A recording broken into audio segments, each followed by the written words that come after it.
I think what a lot of people, as guitarists, I mean, we've all kind of sat on those vamps forever. Yep. And you know the whole jam band circuit of guitar players out there. That, Right. That's all it is. You're vamping. You're vamping pretty much when you're playing the harmony part.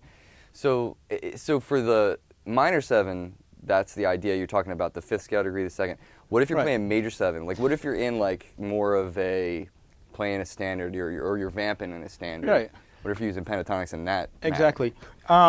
Well, over the major 7th kind of sounds, why don't we go to, let me lay down a little major 7th chord here.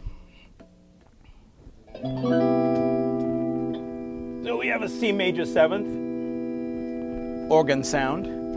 And so here are my options on the major 7th. Of course, as you know, if we're in the key of C, we can always use an A minor pentatonic. And the reason for that is simple. It's the relative minor.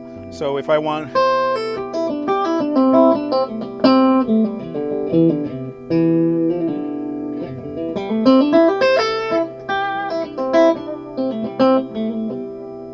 So you can certainly use, one way that you might think of that is, it's the key of C, I'm going to use 6. So I'm going to use the A, you know. That always works. You can get away with that using the pentatonic, again, very familiar sound. Another one that I use a lot is using 7, you know. So I use, listen to how this sounds. Let's do this here.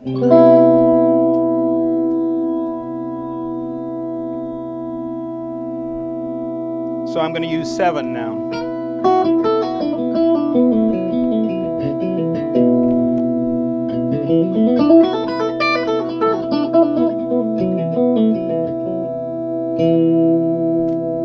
Sounds a little bit out because you actually get a tension 11, which is actually, most people will equate that to the Lydian sound. Now that one you have to use really very sparingly, you know. You can get away with it over funky stuff. One tune comes to mind. I think it's a group called So Live, Eric Krasno, who uses a lot of pentatonic stuff too. Funky group, great group. I'm a big fan. And there's one song, I think it's called Reverb, actually, now that I think about it. The groove is something like, how's it go?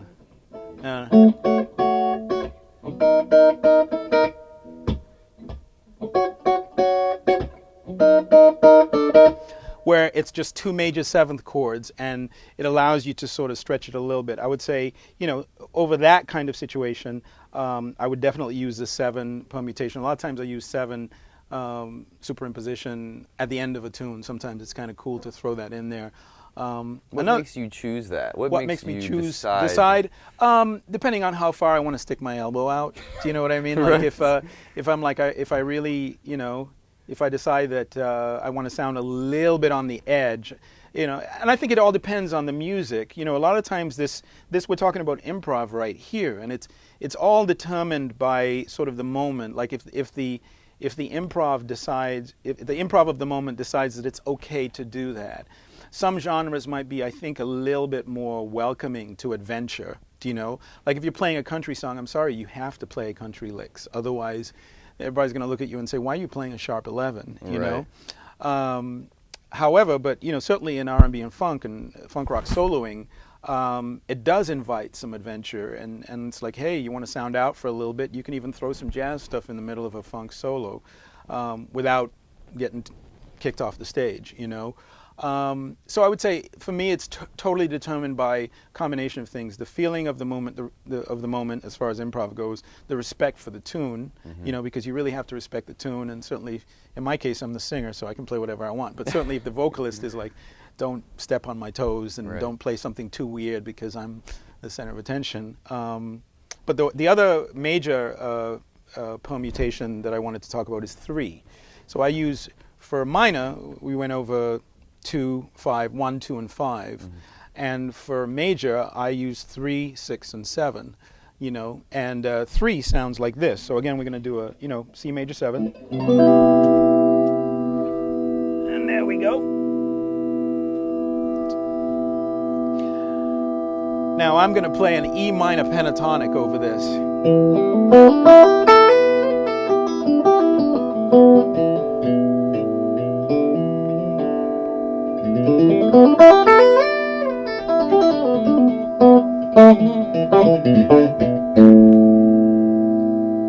So that's, a little bit more of an inside sound. So usually for happy major sounds, I use 3 and 6.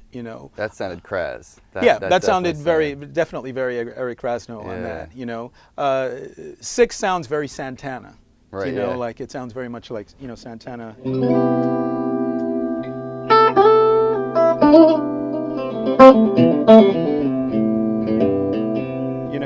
As opposed to.